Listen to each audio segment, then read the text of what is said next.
क्या supreme court में पकड़े जाने का और रंगे हाथों पकड़े जाने का डर देश की मोदी सरकार को सता रहा था, केंद्रीय गृह मंत्रालय को सता रहा था, गृह मंत्री अमित शाह को सता रहा था।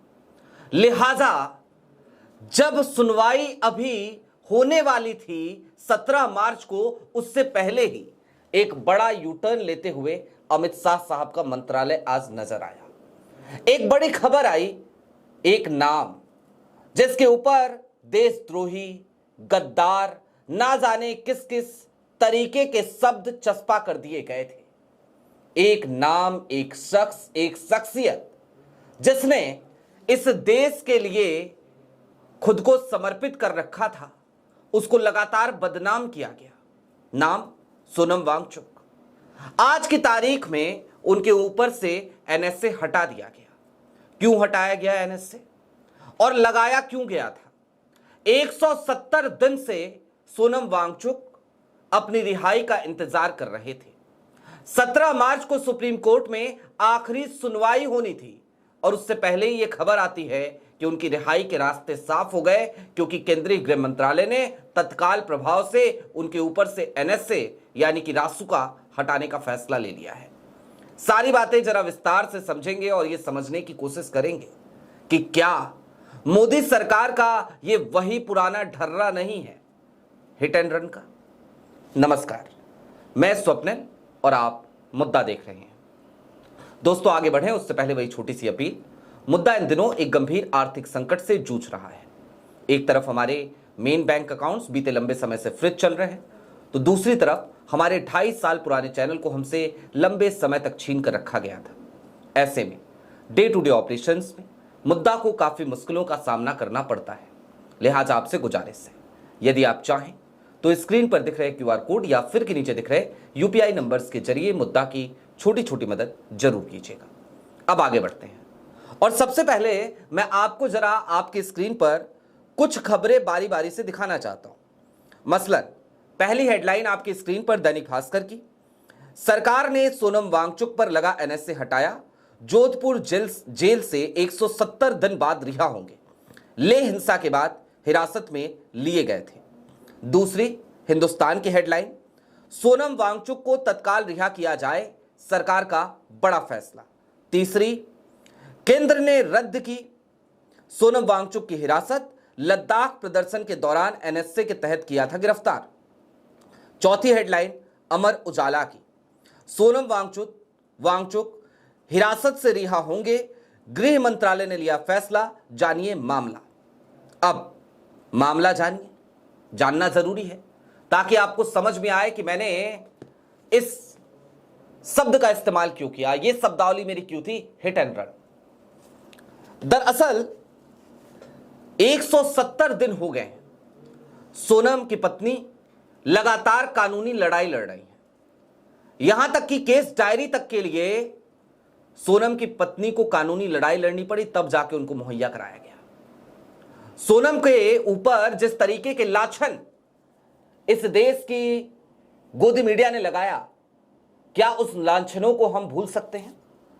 किसी ने टीवी के स्क्रीन पर आकर सोनम को गद्दार कह दिया, किसी ने देशद्रोही कहा, किसी ने कहा कि नेपाल से कुछ प्रदर्शनकारी आए थे, किसी ने कहा कि कांग्रेस के कुछ नेता भी शामिल थे जो लगातार लेह में हिंसा फैलाने में सोनम की मदद कर रहे थे। इस तरीके के तमाम आरोप सोनम के मत्थे मढ़ने की पुरजोर कोशिशें की गई। मामला सुप्रीम कोर्ट में था और 17 तारीख को सुनवाई होनी थी, लेकिन जरा क्या होने वाला था उस सुनवाई में वो आपको बताएंगे। और जब आप ये समझेंगे कि सुनवाई में इस बार क्या हो जाता और क्यों मोदी सरकार फंसने से पहले ही यूटर्न लेती नजर आई है, तो आप भी अपने माथे पर सर रखकर बैठ जाएंगे। यह हाल है इस समय की सरकार का। लेकिन एक बार वो जरा टाइमलाइन याद कीजिए। 26 सितंबर 2025 की तारीख थी। लद्दाख को राज्य का दर्जा देने की मांग को लेकर लेह में उस समय सोनम बैठे हुए थे, धरने पर अनशन कर रहे थे, और उसी समय एक प्रदर्शन होता है जो हिंसक रूप ले लेता है। केंद्र ने 26 सितंबर 2025 को जब ये सब कुछ हुआ तो सोनम वांगचुक को हिरासत में ले लिया। 27 सितंबर 2025 सुरक्षा कारणों का हवाला देकर सरकार ने सोनम को लद्दाख से करीब 1500 किलोमीटर दूर राजस्थान की जोधपुर सेंट्रल जेल में शिफ्ट कर दिया। 3 अक्टूबर 2025 की तारीख आती है। उनकी पत्नी है गीतांजलि। सुप्रीम कोर्ट में वो हैबियस कॉर्पस याचिका दायर कर गिरफ्तारी को चुनौती देती हैं। 10 अक्टूबर 2025 की तारीख आती है। पहली सुनवाई होती है। सुप्रीम कोर्ट ने केंद्र और लद्दाख प्रशासन से जवाब मांगा था और उस समय नोटिस जारी किया था। पहली सुनवाई में जाहिर सी बात है यही होता है।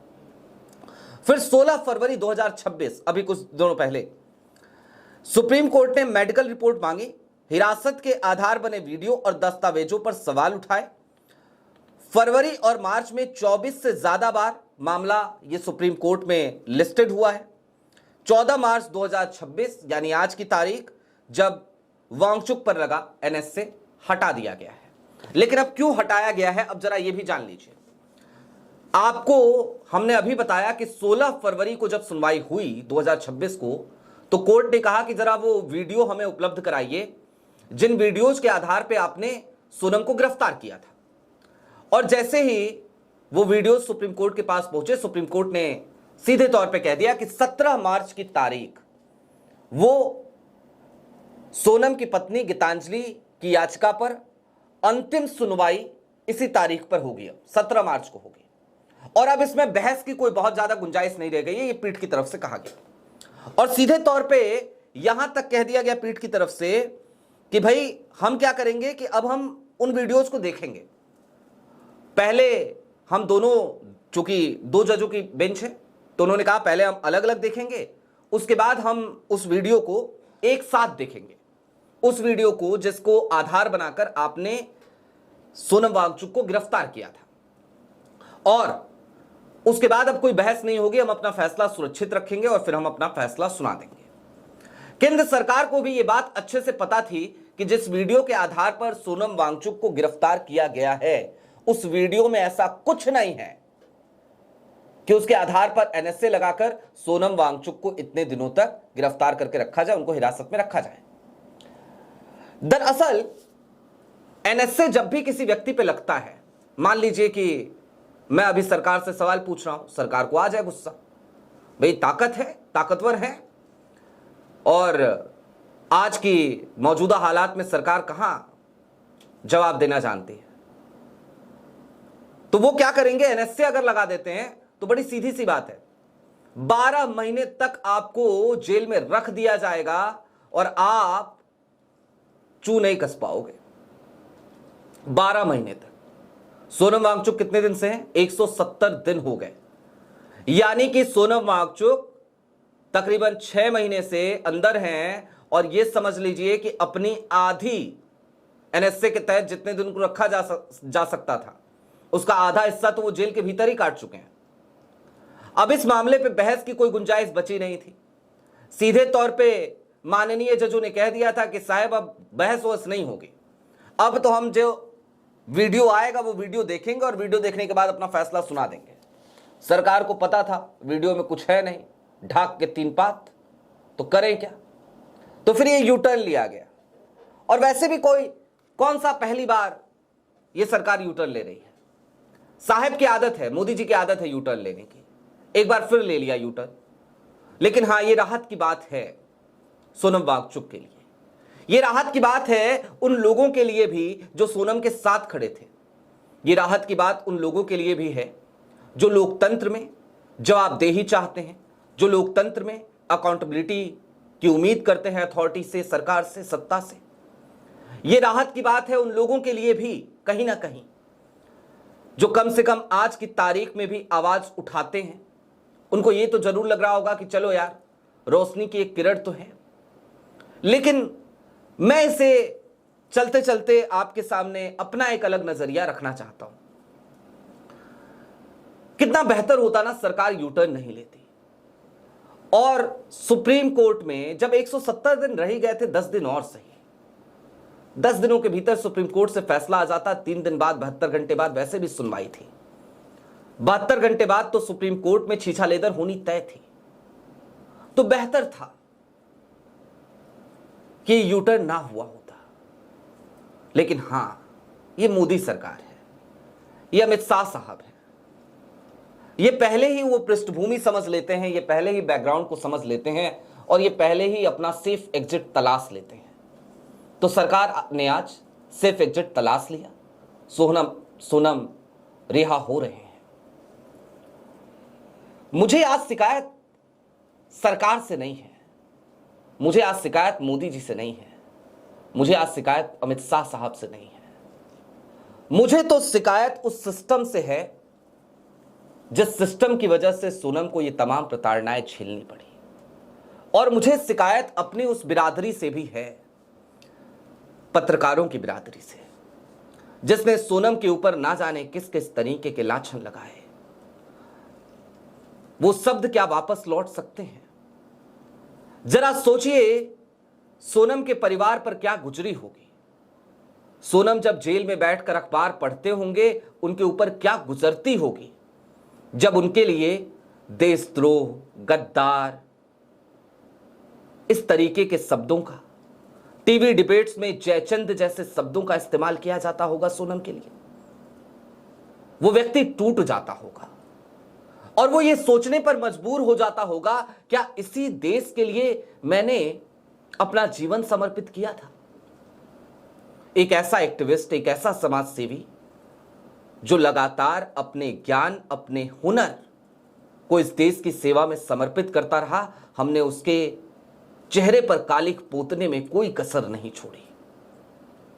आज की तारीख में मेन स्ट्रीम मीडिया को चाहिए, गोदी मीडिया के उन पत्रकारों को चाहिए कि वो आज सोनम वांगचुक से माफी मांगे, हाथ जोड़कर माफी मांगे।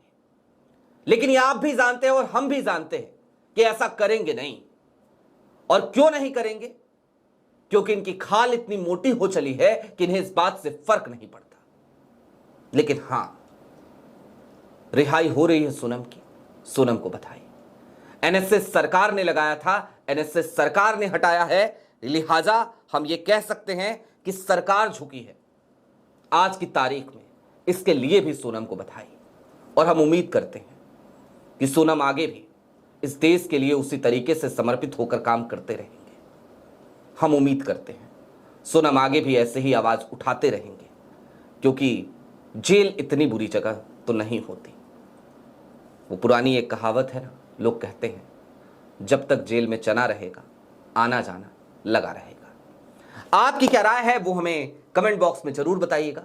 अभी के लिए दीजिए इजाजत। चलते चलते फिर वही अपील, चैनल पे नए हो तो सब्सक्राइब करते हुए जाइएगा, सक्षम हो तो मुद्दा की छोटी छोटी मदद जरूर कीजिएगा। बहुत शुक्रिया।